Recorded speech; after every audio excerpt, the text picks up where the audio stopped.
Hey, good morning, everyone. May the good Lord bless you. Hope you have yourself a wonderful day. I really do. This video, you all, I'm going to make my version of a basting rack that hangs on a tripod or a crane in your fireplace. This is simply going to be something that's bent 2 times and holes punched in it so that we can hang it over I've got a tripod over here. Let me just show you this.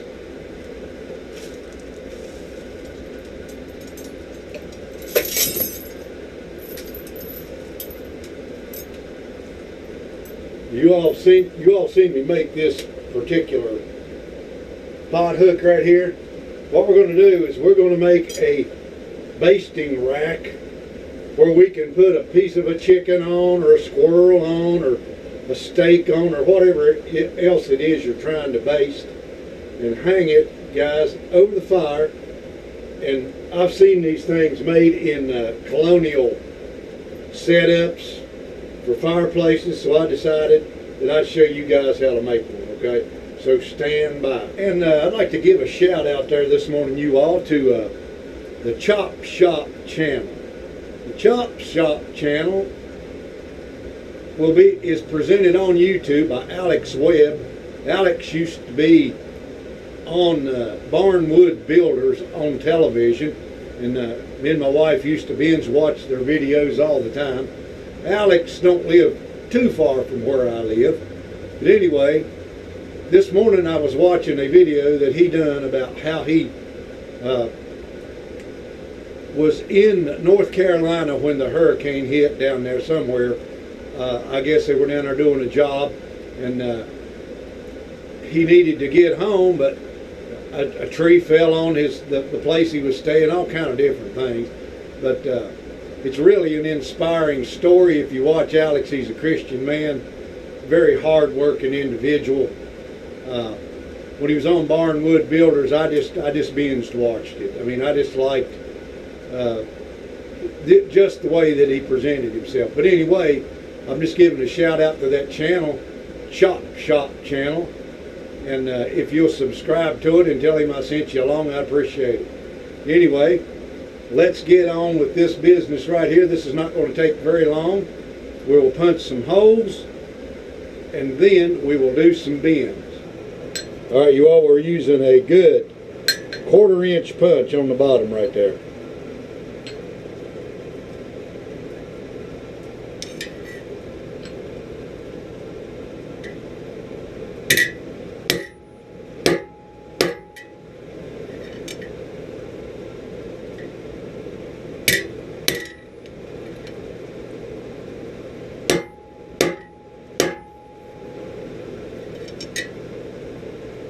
That stuff is so thin, it's hard to break it out of there. But I think we did it. All right, you all, first hole is punched. Now we'll do the same thing on this end, and we'll put one in the center. I can tell you all one thing, that sure feels good this morning. It's getting deer season cold out there, for sure. Put this thing over the Pritchell hole. See if we can knock this slug out of here.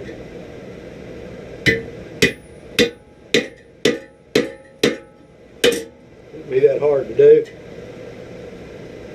Now we'll put us a hole right dead in the center of the thing, you guys.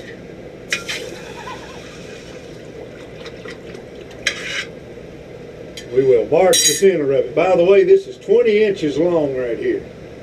See if we can get us one right there in the middle, you all.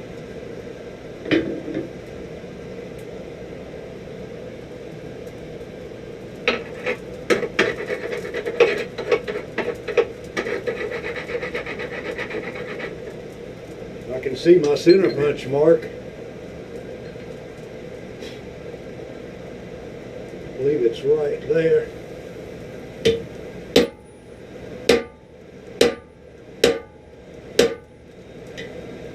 We'll turn it right over.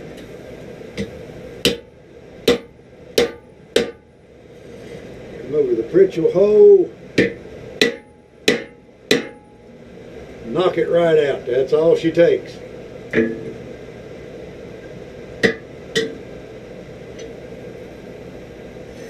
One more lick on it right there, you guys.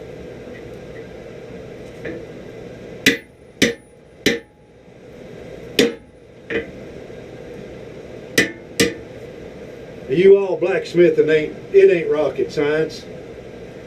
Really, it's not.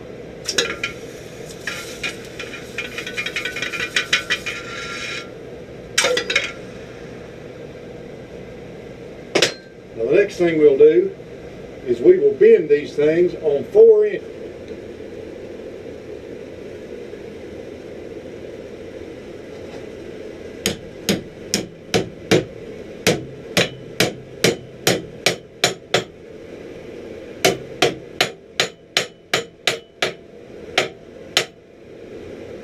Turn that down on a 90.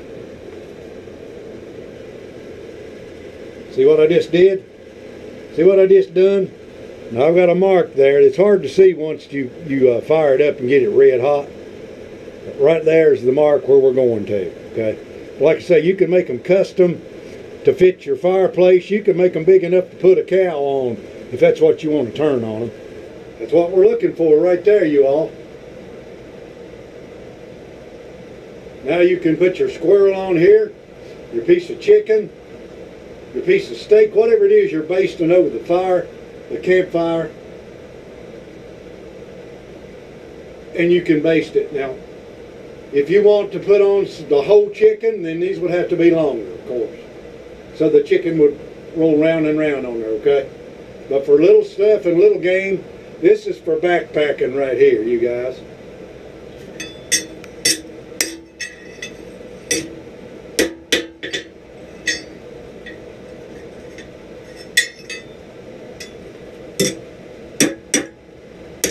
Bring it over there and get everything squared up.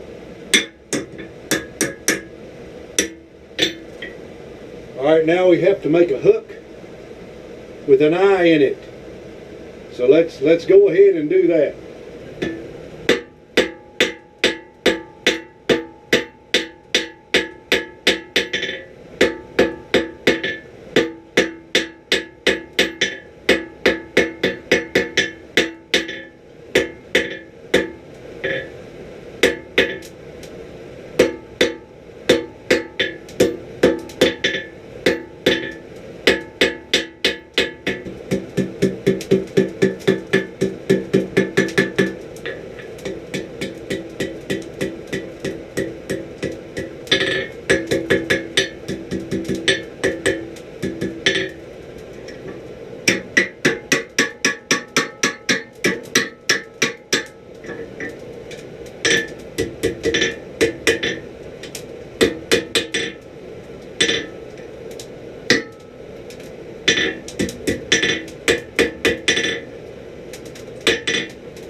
That wasn't so hard, was it?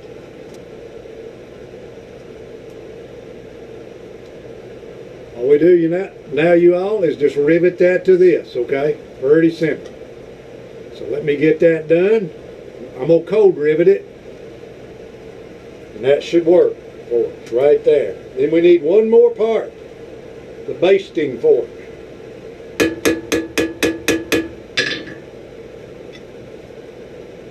Now that's not going to happen, okay? There we go. Now let's hang that on a chain. Straighten these 90s up a little bit.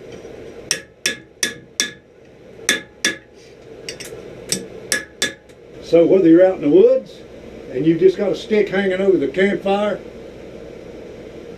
okay, you can put a piece of wood through this to baste, okay? Or you can do it like here, like I'm out here in the backyard and I'm cooking in the backyard. Now we're going to make the basting fork that goes through this thing, you guys. This is going to be really, really simple. You guys, Some of you people, good chunk of wood there, you won't have an access to coal. Access to coal, okay? Now, what I'm doing here this morning, I'm running low on coal. I've actually got another bag over there, but that's the last one I've got. You can take wood of any kind, and you can forge with it. Because when it gets burned down, it'll turn into charcoal for a little while. It don't last very long. This right here is some willow that got blowed out by the storm over there the other day. It's dead. But you can actually make your own charcoal in your forge with wood. You don't have to get all bent out of shape because you can't find no coal or you can't find propane, okay? So most of these people you see forging now, lots of them, they're using propane because, you know, the government don't want us to use any coal anymore for some reason or another. You know how them people are. But anyway, that's what I'm doing right here. That's what you see me doing. So I'm going to take this piece that I had designated for something else.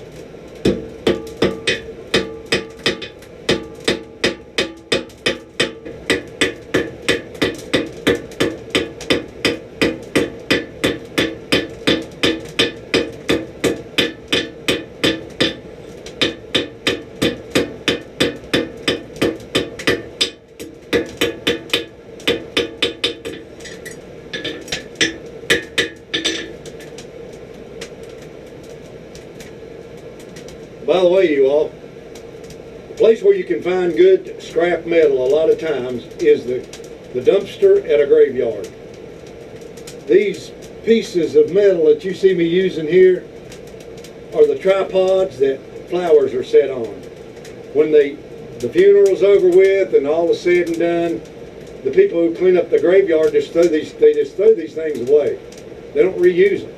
So if you know a place where they're throwing this stuff out, you got access there, guys, to plenty of 1/4 inch round stock. That's exactly what that is right there. All right, you all. What we're going to do right here is take and make us an eye in this, right here, so that it balances out just like that right there. Then you can put your squirrel, your piece of chicken, your steak, your shish kebabs, whatever it is you're cooking, you can put them on there, okay? So like I say, you all, you can use wood to forge with, any kind. Once you start burning it down in your forge, it'll turn to charcoal, and it don't take it that long to do it. But it takes lots of it, okay? That's how the old timers did it. They didn't have coal.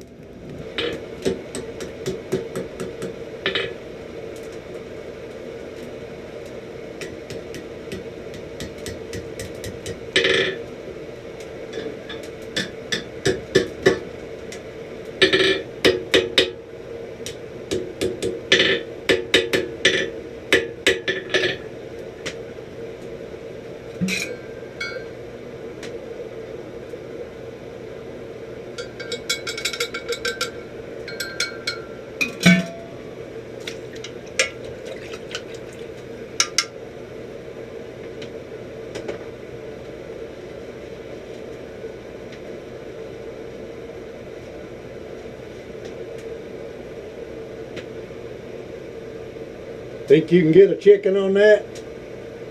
How about an old squirrel or a groundhog? Good old piece of fat possum. Yeah. I don't see anything wrong with that. Make sure you make this end 2 or 3 inches long, okay, so that you don't accidentally drop it out of there like this, okay? But that's the way it works. You simply put that piece of turkey on there and you turn it. There's your baster right there.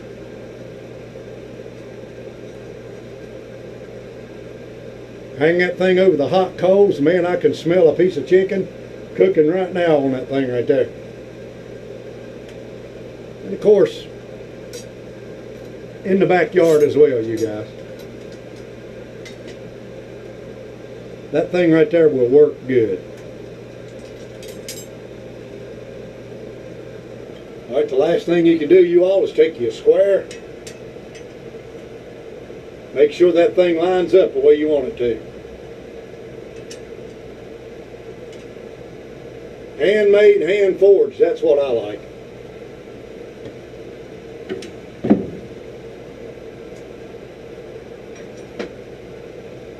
So I like it. That's the way it looks. One day you'll see me cooking a squirrel with it, okay? Or something else over the campfire. Maybe a big old fat possum or something. Piece of a possum. Be really nice.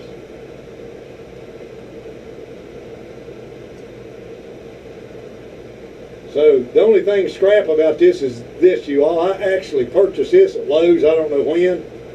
It was years ago because I'm sure running out of material to make this stuff with. Anyway, you all, that's the way that you make a fireplace baster or campfire baster. Or just one way to do it, okay? With that, you all, may the good Lord bless you. Hope you have yourself a wonderful rest of your day.